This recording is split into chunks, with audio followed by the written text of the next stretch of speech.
আমি পেরেছি আম গাছে উঠতে,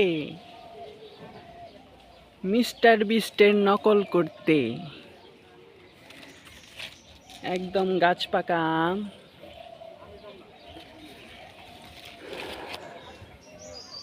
খুবই ভালো লাগছে, অনেকদিন পরে একদম ছোট থাকতে আম গাছে উঠেছি, অনেকদিন পরে আবার আম গাছে উঠলাম।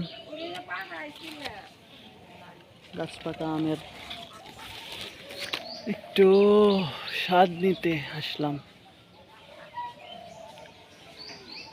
ভয়ও লাগছে, আবার মজাও লাগছে।